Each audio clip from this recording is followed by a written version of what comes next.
10 hari terakhir itu adalah indikator, ukuran diterimanya amal seseorang sebelumnya karena menunjukkan kesungguhan atau keseriusan. Sekaligus, awas hati-hati, sekaligus menunjukkan tingkat kekuatan iman orang yang berpuasa.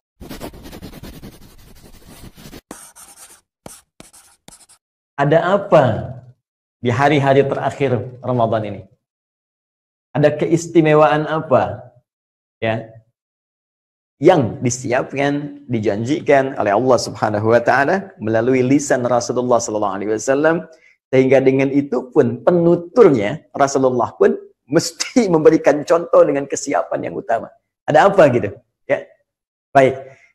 Kita meyakini dan narasi Al-Qur'an serta hadis memberikan gambaran semua hari Ramadan itu istimewa. Dari awal sampai akhir. Ya, 10 hari pertama istimewa, 10 hari kedua istimewa. Tapi yang terakhir ini agak berbeda, ini spesial. Nah, ada apa turunan-turunannya? Mari kita turunkan dulu beberapa bagian yang bisa kita jelaskan. 1, keistimewaan 10 hari akhir di bulan Ramadan ini, secara singkat ia bisa menjadi penanda. Ya, saya ulang. Secara singkat, ia bisa menjadi penanda kekuatan seorang yang tengah berpuasa dari sudut imannya, ya, atau secara singkatnya bisa menjadi penanda kekuatan iman orang yang berpuasa, sekaligus tanda penerimaan puasa atau keberhasilan puasa yang telah dilalui selama 20 hari ke belakang. Ya, kita puasa dari hari pertama sampai hari ke-20. Bagaimana cirinya? Kan? Bahwa puasa kita ini bisa berhasil, mendapat penerimaan di sisi Allah Subhanahu wa taala. Ini kaidah terima ini penting, teman-teman, ya. Kaidah penerimaan ini penting karena saya mohon maaf sebesar-besarnya. Kita kan nggak tahu nih. Dari sekian amal yang kita kumpulkan itu, dari sekian sholat yang kita tunaikan, berapa yang Allah terima? Ya, dari sekian baca Quran yang kita bacakan, berapa yang Allah terima? Nah, kaidah diterima ini sangat penting. Bahkan sampai Nabi pun, itu setiap selesai sholat, disebutkan di hadis riwayat Ibnu Majah, nomor hadis 925, itu sampai bermohon kepada Allah, supaya amalnya diterima. Ya.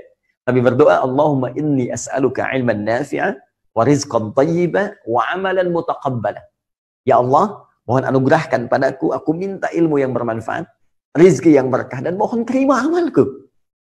Ya, Nabi Ibrahim, Nabi Ismail selesai membangun Ka'bah, itu belum tahu. Ya, ketika beliau meninggikan Ka'bah yang hancur atasnya di masa Nabi Nuh itu, saat banjir besar, itu begitu selesai meninggikan, beliau nggak tahu diterima nggak gitu. Kemudian berdoa. Ya, doanya diabadikan di Quran surah kedua Al-Baqarah ayat 127. Ya, paling kiri sebelah atas di mushaf.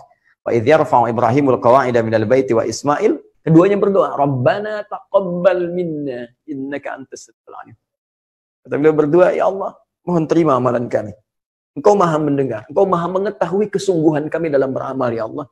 Maka demi zatmu yang maha mendengar keadaan kami dan mengetahui kesungguhan kami dalam ibadah membangun, meninggikan Ka'bah ini, mohon terima amalan. Lantas siapa kita dibandingkan Nabi Ibrahim yang Khalilullah? Ya, yang Ismail, Abul Anbiya, termasuk kakek moyang Nabi Muhammad SAW. Siapa kita dibanding Rasulullah? Dan dari mana kita tahu bahwa puasa kita sampai hari ke-17 ini pun diterima oleh Allah?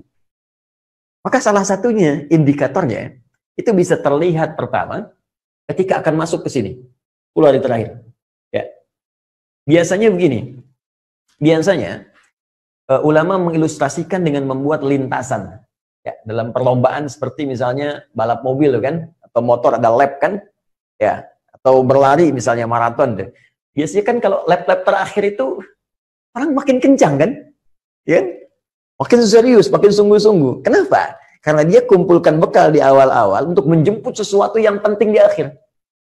Nah, perlu kita garis bawahi, di dalam Al-Quran, penanda kesungguhan seseorang untuk beramal soleh, itu iman. Ini penanda kesungguhan seseorang, ya, ditunjukkannya seseorang itu kuat amalannya, bagus amalnya, banyak amal solehnya, itu iman. Ya, karena itu kalimat iman dalam Al-Quran itu seringkali disandingkan dengan amal soleh. Ya, seperti surah 103 misalnya. Ya. Wal 'asr innal insana lafi khusr illa alladziina amanu iman, ya. Kemudian wa 'amilus shalihat. Ya, disandingkan dengan amal saleh. Kan baik-baik rumusnya? Iman bersanding dengan amal saleh. Baik, bahkan dalam ayat puasa di Quran surah kedua Al-Baqarah di ayat 183, kalimat puasa, kewajiban puasa itu bentuk amal saleh, turunannya nanti ada salat, Al-Baqarah misalnya ayat ke-3 ada puasa, Al-Baqarah ayat 183 ke sini. Ya, kalimat kewajiban puasa, kutiba alaikumusiyam, bukankah dibuka juga dengan kalimat iman? Ya. Ya ayyuhalladzina amanu, hai semua orang-orang beriman, baru muncul perintah. Ya, kutiba alaikumusiyam. Kalau rumus persamaan ini dibalik, ya, artinya ketika ada orang-orang banyak meningkatkan amal solehnya, ini ditingkatkan, ini menunjukkan kadar iman yang kuat di hadapan Allah Subhanahu wa Ta'ala. Rumus ini ditemukan di hadis Nabi, dikumpulkan oleh Al-Imam Al-Bukhari dalam kitabnya Sahih Al-Bukhari, ya, di pembahasan yang kedua, Kitabul Iman. Baik, bab pembahasan tentang iman. Di situ beliau mengutip kalimat Nabi sallallahu alaihi wasallam, "Al-imanu yazidu wa yantaqis." Iman itu bisa kelihatan kuat, bisa juga nampak turun, melemah. Yazidu bit-ta'ah. Dia bisa naik, meningkat dengan mengerjakan ketaatan dalam bentuk amal soleh. Ini rumusnya. Jadi kata Nabi, kalau seseorang amal soleh itu meningkat, semakin kuat, semakin serius, ini tandanya imannya sedang kuat. Nah, Anda jangankan sholat fardu, sunnah misalnya dikejar-kejar, belum waktunya sudah direncanakan. Ini menunjukkan iman kuat. Nah, sebaliknya, kalau ada orang merasa biasa saja, standar, kan? Ya, waktu sholat, adzan, baru siap-siap, kan? Hari-hari puasa sama saja, jalani aja, yang penting puasa, kan? Hari 17 sama dengan 16, hari 16 sama dengan 15, hari 20 sama 19, hari 21 sama dengan sebelumnya. Standar sampai akhir, itu menunjukkan imannya standar. Ya, biasa. Tapi kalau sudah mulai bergeser nih, ya, awas hati-hati. Awas, mulai menurun. Jadi ternyata bukan ilmu saja yang menurun. Al-ilmu nurun, ilmunya nurun. Al-imanu nurun, iman mulai nurun nih. Mulai lemah. Apa di antara tandanya? Sudah malas nih dengan puasa. Ya, baru sahur udah lihat kapan buka. Udah persiapan mau ke lebaran aja. Tadi nggak ada hasrat untuk menunaikan puasanya. Itikaf sudah nggak ada selera. Biasa saja gitu. Ya. Nah, ini menunjukkan ada kelemahan dalam imannya. Karena itu, ini keistimewaan 10 hari terakhir ditandai oleh para ulama merujuk pada keterangan-keterangan Al-Quran dan hadis-hadis Nabi Sallallahu Alaihi Wasallam. 10 hari terakhir itu adalah indikator tingkat, ya, ukuran diterimanya amal seseorang sebelumnya karena menunjukkan kesungguhan atau keseriusannya, ya, sekaligus, awas hati-hati, sekaligus menunjukkan tingkat kekuatan iman orang yang berpuasa itu. Dasarnya tadi kembali ke sini. Karena itu, rumusnya bagaimana? Rumusnya jangan dihukumi dulu yang belum terjadi. Jadi kalau yang belum terjadi itu jangan dibawa hukum, keliru. Yang belum terjadi itu kalau kita sampai ke sana disiapkan dengan persiapan maksimal untuk membuktikan kepada Allah, ya Allah, saya ingin buktikan iman saya kuat, ya Allah. Saya ingin berusaha supaya amal saya diterima. Itu yang dicontohkan Nabi tadi di hadis yang saya uraikan. Jadi beliau sendiri ingin membuktikan kepada Allah imannya itu lebih kuat dari sebelumnya.